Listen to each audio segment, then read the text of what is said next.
Hey guys, we're here with some more Black Ops 7 multiplayer.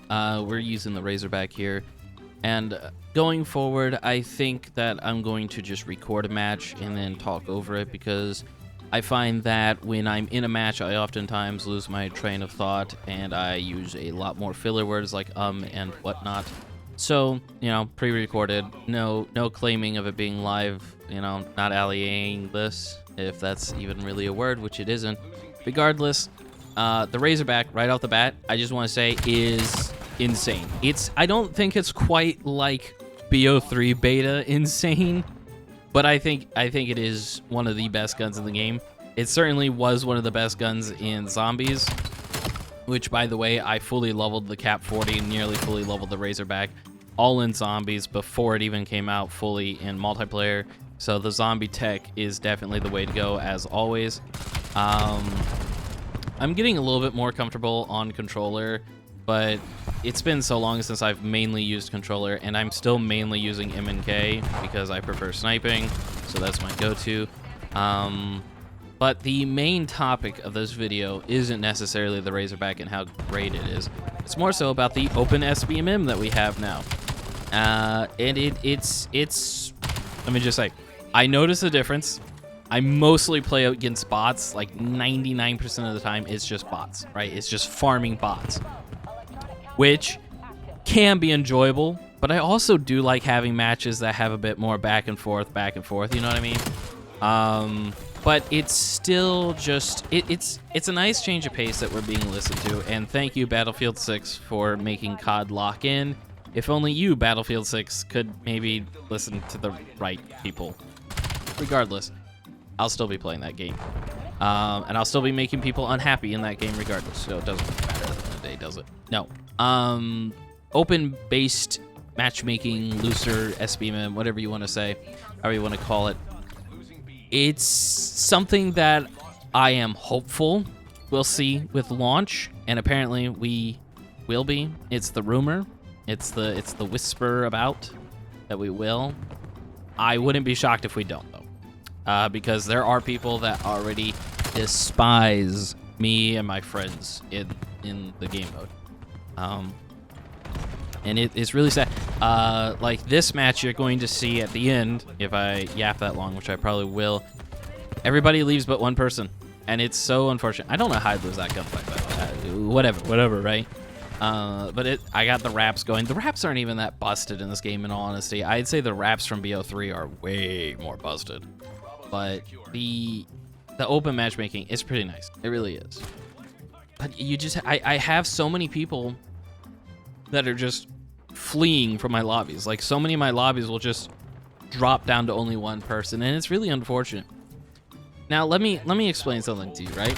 When it comes to multiplayer PvP games, whether it's inherently competitive like Siege, or it's just COD or Battlefield or whatever, no matter how you play the game, whether the playstyle that you have is sweating and dominating every single match, or if your playstyle is just sitting in a corner, or if your playstyle is just simply trolling and throwing, or whatever the case may be, right? Whatever your playstyle is, at the end of the day, your enjoyment in these games ultimately comes from the expense of the enemy team's enjoyment of the game.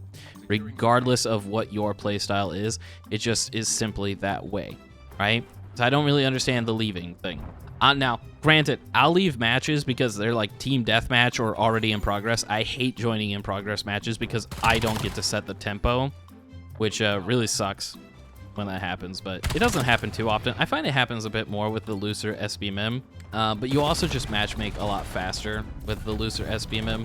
Also, wall bounces. Oh my god, I love the wall bounces. It's so great. It's so nice. It's so funny seeing people not be able to keep up with you.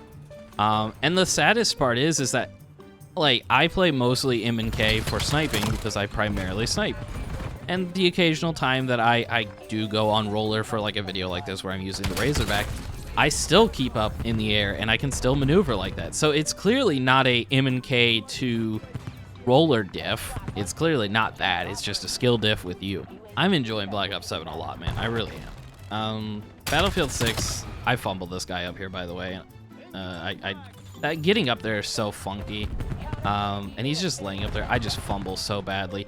Also, speaking of the Cap 40s, which again, fully leveled before they even came out, the ability to have akimbo and then toggle that akimbo is so nice.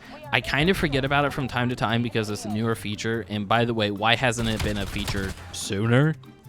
Regardless, though, the ability to unakimbo them is really nice for the longer range engagements where, like, obviously akimbo hipfire just isn't hitting and you have to toggle it. So it's really nice when that happens.